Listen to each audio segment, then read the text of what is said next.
The room was filled with an eerie silence as the heart monitor let out a long, unbroken beep. Doctors and nurses rushed around, their faces grim, as 17-year-old Emily Henderson lay motionless on the hospital bed. Her parents, Sarah and Mark, stood outside the ICU, their hands clasped tightly together, tears streaming down their faces. Emily had been in a horrific car accident, and after hours of surgery, the doctors had finally declared her dead. But what happened next would not only defy science, but also send shockwaves through everyone who heard her story. The sterile white walls of the ICU seemed to close in around Sarah and Mark Henderson as they stood frozen, staring through the glass partition. Inside the room, their daughter Emily lay motionless, her once vibrant 17-year-old body connected to a tangle of tubes and monitors. The rhythmic beep of the heart monitor had been their only reassurance for hours. But then it happened. The sound they had dreaded most pierced the air, a long, continuous beep signaling the unimaginable. Sarah collapsed into Mark's arms, her wails muffled against his chest. Mark's eyes remained locked on their daughter, his mind refusing to accept what the doctors had just confirmed. Emily was gone. As the medical team began the grim task of removing the equipment, the air in the room grew heavy, almost electric. Then, without warning, Emily's lifeless body convulsed violently. Her eyes snapped open, and a guttural scream tore through her throat. / U-2014, a scream so raw, it silenced every soul in the ward. "Jesus," she cried, her voice echoing with terror. "He showed me everything. Everything." What followed would send shockwaves through their lives and ripple far beyond the confines of that hospital.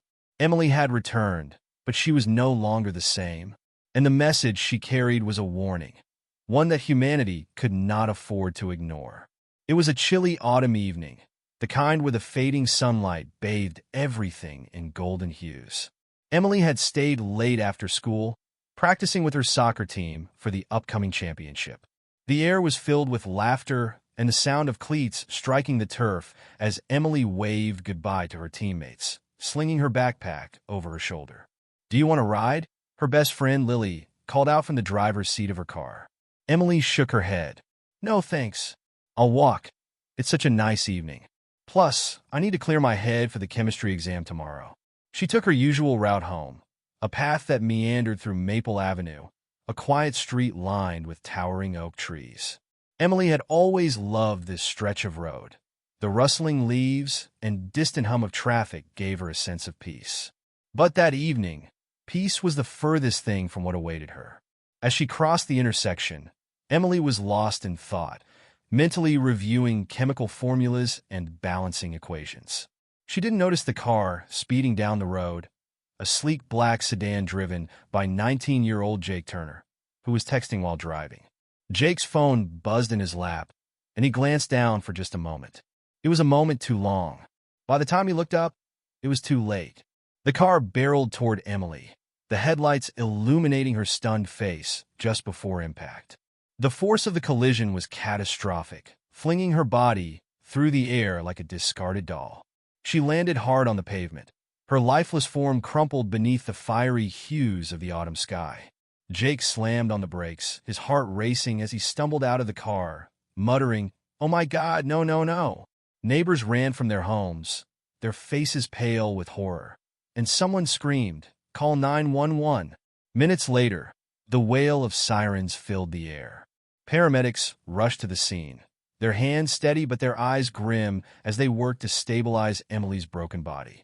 Her pulse was faint, her breathing shallow, and the blood pooling around her painted a grim picture. By the time they reached the hospital, Emily's fragile heartbeat had stopped twice, and each time, the paramedics fought desperately to bring her back. But in the operating room, after hours of surgery, the chief surgeon removed his gloves with a heavy sigh. "I'm sorry," he said to Sarah and Mark, his voice heavy with sorrow. "We did everything we could." At 10:13 p.m., Emily Henderson was pronounced dead. The ICU was shrouded in a heavy, oppressive silence. The heart monitor's flatline was a sound no parent ever forgets, its monotony echoing in Sarah and Mark Henderson's minds like a haunting requiem. Nurses moved quietly, their faces a mix of sadness and detachment as they began the process of preparing Emily's body. Mark clutched Sarah tighter, his knuckles white as he whispered, "This can't be it. This isn't how it's supposed to end." But the end had already been declared, or so everyone thought. It happened 15 minutes after Emily was pronounced dead. Just as the nurse reached to cover her face with a white sheet, Emily's body jolted violently. Her chest heaved as if some unseen force had slammed air into her lungs. "Code Blue!" a doctor shouted, rushing back into the room. Nurses stumbled over themselves, dropping clipboards and syringes as they stared in disbelief. Emily's eyes snapped open, wide and glassy, as if they had seen something no living soul was meant to see. She gasped, her chest rising and falling with ragged breaths. Her hands clawed at the sides of the bed, her fingers trembling as if the fabric beneath her fingers wasn't quite real. And then she screamed. It was a sound so raw, so primal, that it pierced every corner of the ward. Doctors and nurses froze in place, their professional composure shattered. "No, no, don't send me back," Emily wailed, tears streaming down her face. Her voice was hoarse, each word a struggle to push past her trembling lips. "I saw him. I saw Jesus." The medical team hesitated, their instincts warring with the impossibility of what they were witnessing. Dr. Patel, the lead surgeon, was the first to break the spell. "Emily," he said cautiously, stepping closer, "you're in the hospital. You were gone." His voice faltered, unable to say the word dead. Emily turned her head toward him, her wide eyes locking onto his. "I was gone. I know I was gone," she whispered, her voice now eerily calm. Then, with a sudden urgency, she gripped his arm. "He sent me back. He sent me back with a message. You have to listen. Everyone has to listen." Her parents, still frozen outside the ICU, stared through the glass with disbelief and overwhelming relief. Sarah pressed her hands to her mouth, tears streaming as she cried out, "She's alive! Oh my God, she's alive!" Mark, his body shaking, whispered, "But how? She was gone? How is this possible?" Inside the room, Emily continued to speak, her words tumbling out in a desperate rush. "I was there /U 2014, a place so bright, so warm /U 2026, but it wasn't just light. It was alive, it was love, and he was there. Jesus was there." She paused, her face contorting with fear. "But he showed me things that are coming if we don't change." Dr. Patel exchanged uneasy glances with the nurses, their faces etched with doubt and curiosity. "Emily, what are you talking about?" he asked, his voice softer now, almost pleading. Emily looked at him with an intensity that seemed far beyond her years. "A warning," she said, her voice trembling. "He showed me what's happening to the world /U 2026 and what will happen if we don't turn back to him. We're running out of time." Dr. Patel exchanged uneasy glances with the nurses, their faces etched with doubt and curiosity. "Emily, what are you talking about?" he asked, his voice softer now, almost pleading. Emily looked at him with an intensity that seemed far beyond her years. "A warning," she said, her voice trembling. "He showed me what's happening to the world /U 2026 and what will happen if we don't turn back to him. We're running out of time." The room fell silent, save for the sound of Emily's labored breathing. No one spoke, no one moved. It was as if her words had hung in the air, heavy and inescapable, demanding to be acknowledged. The hospital room seemed to fade away as Emily's trembling voice began to recount what she had experienced during those 15 minutes of death. Her parents, the doctors, and the nurses stood motionless, captivated by the haunting clarity in her words. "I remember everything," Emily began, her eyes glassy as if reliving it all over again. "One moment I was lying here, and the next /U 2026 I was floating above my body. I could see you all. Mom was crying so hard, Dad. You look frozen. The doctors were working on me, but it felt so distant, like I didn't belong there anymore." Her voice caught, and she took a shaky breath before continuing. "Then I felt a pull. It wasn't painful, but it was strong /U 2026 like I was being called somewhere. Everything around me disappeared, and suddenly I was surrounded by this bright, golden light. It wasn't just light, though. It felt alive. It wrapped around me like a hug, and I've never felt so safe, so loved. Emily's face softened momentarily as she described the warmth, but then it grew dark again, her expression clouded by fear. That's when I saw him. Jesus. The room seemed to hold its collective breath. He was standing there, surrounded by this radiant glow, but it wasn't just his appearance that overwhelmed me. It was his presence. It was so powerful /U 2026, so pure. I couldn't even look directly at him for long /U 2014. It was like looking into the sun, but 1,000 times brighter. Yet at the same time, I felt like he could see straight through me into every part of who I was. Tears welled in Emily's eyes as she continued. He didn't speak at first, but I could feel his words in my heart. He showed me things /U 2026, things I didn't want to see. She paused, her voice trembling.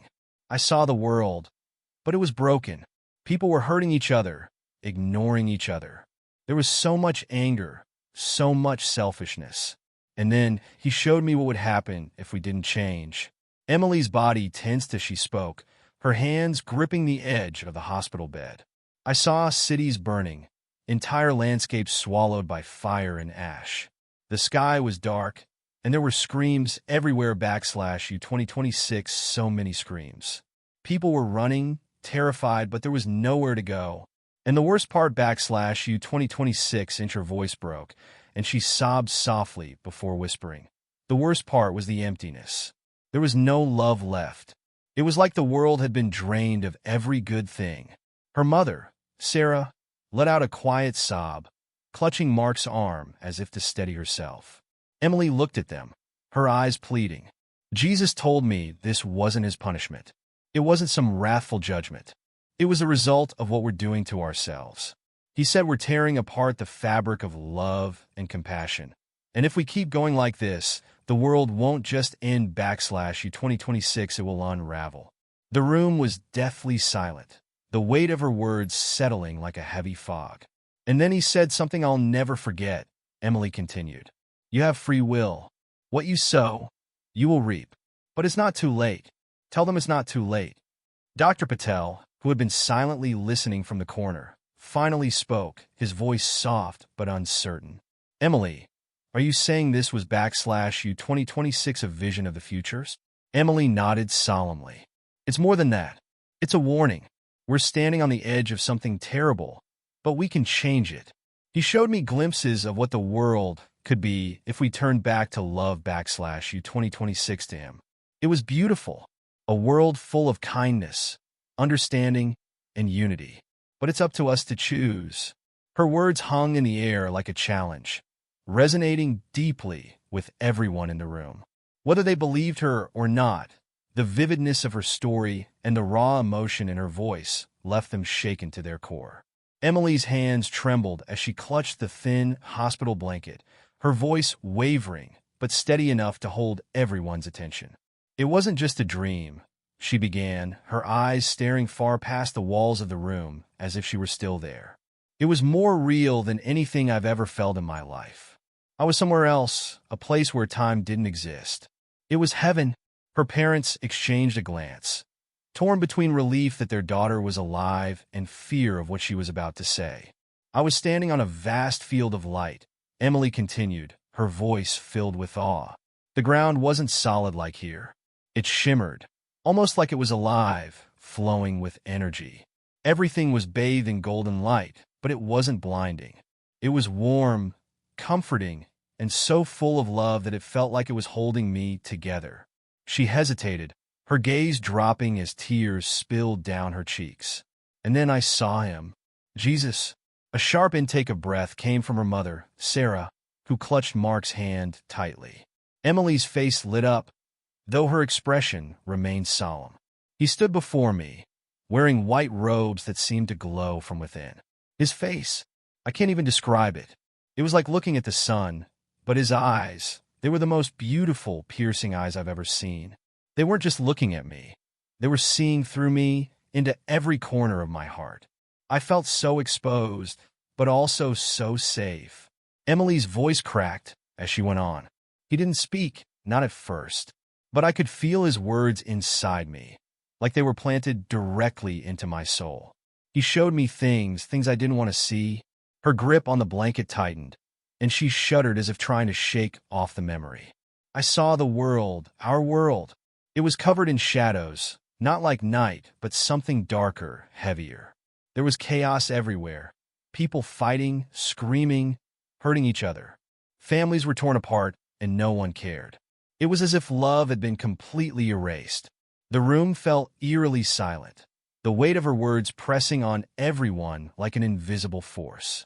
But then it got worse, Emily whispered. The ground started to crack open, and fire poured out, consuming everything in its path. I saw cities crumble, oceans boil, and the sky turn blood red. People were running, but there was nowhere to go. It was like the earth itself was collapsing. Sarah sobbed quietly, her tears streaming down her face. Mark's expression hardened, his jaw clenching as he tried to process what his daughter was saying. And then, Emily continued, her voice barely audible now. I saw the faces of the people. They were terrified, but more than that, they were hollow, empty. It was like something inside them had died long before the world started to fall apart. I could feel their pain, their hopelessness, and I couldn't take it. I wanted to look away, but Jesus wouldn't let me. Her eyes locked onto her father's.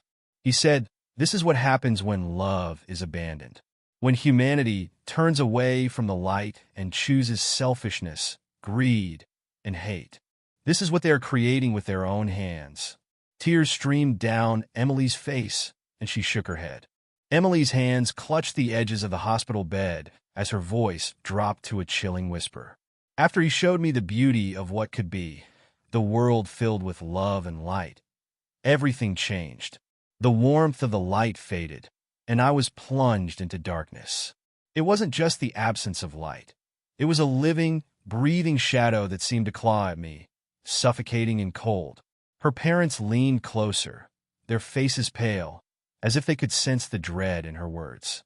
I couldn't see anything at first, but I could hear it, Emily continued, her voice trembling. The screams. They were endless, coming from every direction. Men, women, even children. They weren't just crying out in pain. They were crying out in regret. The kind of regret that rips you apart from the inside. Mark swallowed hard, his throat dry. "Emily, what did you see?" She shuddered, closing her eyes as if trying to block out the memory. "I saw what happens to those who choose to turn away from him. I was taken to a place so dark and terrifying that I can't even fully describe it. The ground was blackened and cracked, and rivers of fire cut through the land, spewing smoke so thick it felt like it was choking me. And the heat, it wasn't just physical. It was like the air itself was alive with suffering, pressing into me, making me feel every ounce of pain and despair." Sarah sobbed softly, clutching Mark's arm, her body trembling. "There were people there," Emily whispered, her voice growing fainter. "Millions of them. They were trapped, wandering aimlessly, crying out for help that would never come. Their faces were twisted with anguish, and their eyes were empty, hollow, like they had lost all hope. They reached out to me, begging me to save them, but I couldn't. I wasn't allowed to." A heavy silence settled over the room, the air thick with fear and disbelief. And then Emily continued, her eyes wide with terror. "I heard him speak. Not Jesus this time. It was something else, something darker. It was a voice so deep, so full of malice, that it made my whole body shake. It laughed, a sound that cut through me like a knife, and said, 'They are mine. They chose me.'" Dr. Patel, standing frozen in the corner of the room, stepped forward cautiously. "Emily, are you saying you heard the devils?" She nodded slowly, her face pale. It wasn't just a voice. I could feel his presence, everywhere, like he was watching, waiting. And he wasn't lying. The people there, they had chosen that fate. Through their actions, their choices, their refusal to turn back to love, they had willingly walked into his grasp. Her voice cracked as she continued.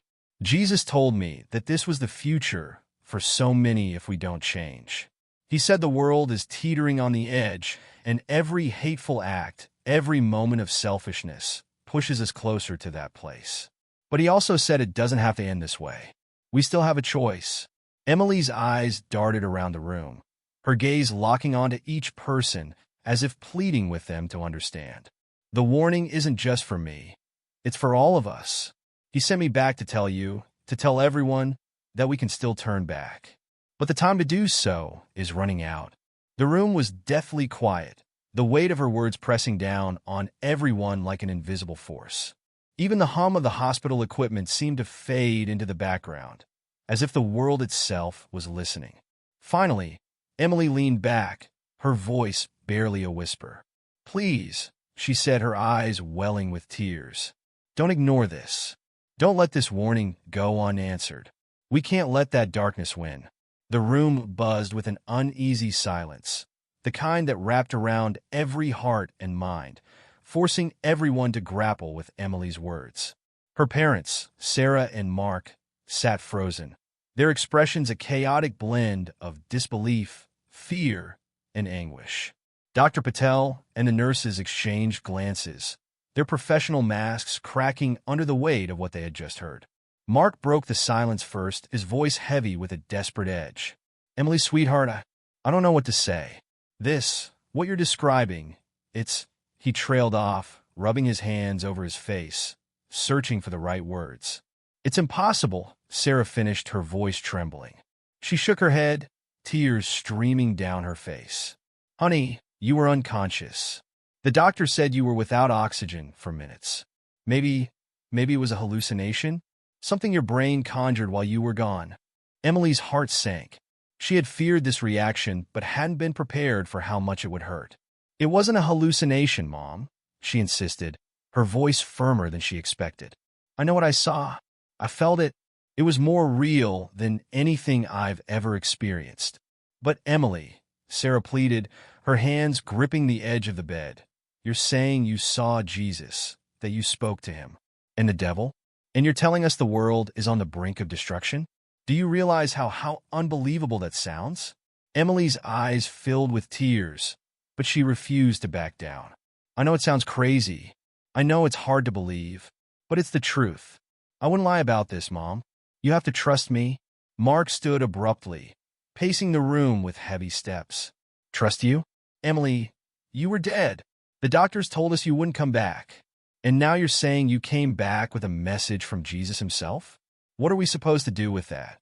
Dr. Patel cleared his throat hesitantly, stepping forward. "Emily, as a doctor, I've heard of near-death experiences. People often describe vivid dreams or sensations of peace. But this," he hesitated, struggling to maintain a neutral tone, "this is far more detailed than any account I've ever heard. Are you sure these weren't fragments of memories, perhaps influenced by things you've read or seen?" "No," Emily shouted, her voice cracking under the strain. "I'm telling you, this wasn't just a dream or something my brain made up. It wasn't in my head. It was real. I saw it, I lived it, and I was sent back for a reason." The room fell silent again as her words echoed, heavy with conviction. Sarah's lip quivered as she reached for Mark's hand. "What if she's right?" she whispered, her voice barely audible. "What if this is real?" Mark turned to her, his eyes narrowing. "Are you saying you believe this? That Jesus spoke to her? That she saw visions of the future?" "I don't know," Sarah admitted, her voice breaking. "But what if it's true? What if she's telling us the truth, and we just dismiss it? Can we take that risk?" Dr. Patel interjected cautiously, trying to ground the conversation. "With all due respect, Mrs. Peterson, extraordinary claims require extraordinary evidence. And right now, all we have is Emily's account." Emily's frustration boiled over. "Why is it so hard for you to believe me? I've never lied to you before. Why would I make this up? I didn't ask for this. I didn't want to die and see what I saw. But it happened. And now I have to live with it. I have to live with knowing what's coming if we don't change." Her words struck a chord, leaving everyone in the room speechless. Finally, Sarah knelt by the side of Emily's bed, tears streaming down her face. "I don't know how to process this, Emily. I don't. But I know one thing. I can't ignore what you're saying. You're my daughter, and I know you wouldn't lie to us. Even if I don't understand it, I believe you. Mark hesitated, his skepticism battling with the love he felt for his daughter. He sank into a chair. Emily's message began as a whisper within the walls of the hospital, but soon grew into something much larger, something unstoppable. Sarah and Mark, once hesitant to believe, found themselves unable to dismiss the urgency in their daughter's eyes or the conviction in her voice. Slowly, reluctantly, they began to share her story, first with close friends, then with their church, and eventually with anyone who would listen. The first ripple started small. Their pastor, Reverend Collins, was one of the first to hear Emily's account. He listened with wide eyes and a furrowed brow, asking questions that dug deep into the specifics of her vision. You're saying the world is on the brink of collapse, and that love, true, selfless love, is the only thing that can save us, he asked, his voice tinged with both awe and disbelief. Yes, Emily said firmly. He told me we've forgotten what it means to truly care for one another. We're consumed by greed, anger, and pride. But it's not too late. If we turn back to him, if we choose love over hate, we can change our fate. The pastor leaned back in his chair, his eyes scanning the room as if searching for an answer. Finally, he nodded. I'll help you share this, he said quietly. People need to hear it. Word spread quickly after that. Reverend Collins shared Emily's story during his next sermon, his voice trembling with emotion as he recounted her vision of light and darkness, hope and despair. The congregation sat in stunned silence, many moved to tears. By the end of the service, a line of people had formed, each one eager to speak with Emily, to ask her questions, to confess their fears and doubts. But not everyone was moved. Some dismissed her story as the ramblings of a traumatized girl. Online forums exploded with debates as news of her vision spread beyond their small town. Some hailed her as a prophet, a messenger sent by God, while others labeled her a fraud or a victim of hallucinations. Who does she think she is? One commenter wrote. Another attention seeker, claiming to have seen heaven and hell. Give me a break. But for every skeptic, there were others who couldn't ignore the power of her words. Videos of her speaking at local events began to surface online, each one reaching more people than the last. In one clip, Emily stood on a small stage at a community center, her voice steady despite the nervous flutter in her chest. I'm not asking you to take my word for it, she said, her eyes scanning the audience. I'm asking you to look at the world around you. Look at the hate, the division, the pain. Do you really think this is sustainable? We're tearing ourselves apart, and it doesn't have to be this way. We can choose love. We can choose forgiveness. But we have to act now. The video went viral within days. Thousands of people shared it, each captioning it with their own thoughts, some supportive, others scornful. The ripple grew wider, reaching people Emily would never meet, but whose lives would be forever changed by her message. In a small apartment halfway across the country, a young man named Javier watched the video on his phone. Tears streamed down his face as he listened to Emily's words. He had been struggling with anger and resentment for years, blaming the world for his failures, shutting out the people who loved him most. But something about her message struck a chord deep within him. He picked up the phone and dialed a number he hadn't called in years. Mom, he said, his voice cracking. I'm sorry. For everything. I miss you. In a crowded subway station in New York City, a middle-aged woman named Linda, who had spent years avoiding her estranged sister, watched the video on her tablet. She put it down, pulled out her phone, and sent a simple text. Can we talk? In a small village on the other side of the world, a group of children gathered around a phone to watch the video. They didn't fully understand the language, but they understood the emotion. They saw Emily's tears, heard the urgency in her voice, and felt the weight of her message. The ripple became a wave, and the wave became a movement. Churches, community groups, and even secular organizations began hosting events to discuss the themes of Emily's vision. What does it mean to choose love? They asked. How can we turn back before it's too late? But with the growing attention came resistance. News outlets began to pick apart her story, interviewing psychologists who offered explanations rooted in science. This is a classic case of a near-death experience, one expert said. Her brain was deprived of oxygen, leading to vivid hallucinations. Emily didn't waver. She continued to speak, to share her vision, to remind people of the choice they still had. "It doesn't matter if you believe me or not," she said during an interview with a major news station. "What matters is that we start treating each other with kindness, with compassion. That's the only thing that can save us." And slowly, the world began to listen. As Emily's message spread, she began to draw attention from larger organizations. Churches invited her to speak at conferences, universities asked her to address students, and even secular humanitarian groups reached out, intrigued by her emphasis on love and compassion. But the mission wasn't without challenges. Emily faced a growing number of detractors. Online trolls mocked her relentlessly, accusing her of seeking fame. Skeptics dissected her story, pointing out inconsistencies they claimed undermined her credibility. During a live television interview, a renowned psychologist confronted her directly. "Emily," he said, leaning forward, "isn't it possible that what you experienced was a result of your brain's reaction to trauma? Near-death experiences are well-documented phenomena. How do you know this wasn't just a dream?" Emily took a deep breath, her gaze steady. "Because dreams don't change you like this," she replied. "Dreams fade. They lose their clarity. But what I experienced, it's as vivid now as it was the moment I returned. And it's not just about me. Look at the people who've heard this message. Look at how their lives are changing. That's not a dream. That's real." The psychologist hesitated, caught off guard by her composure. Emily's mission evolved beyond speaking engagements. She began collaborating with grassroots movements focused on community healing. She worked with organizations tackling homelessness, addiction, and systemic inequality, emphasizing that love wasn't just a feeling, it was action. At one event, she met a young woman named Aisha, who had been estranged from her family for years. After hearing Emily's story, Aisha found the courage to call her parents. "I don't know if they'll forgive me," she admitted, tears streaming down her face.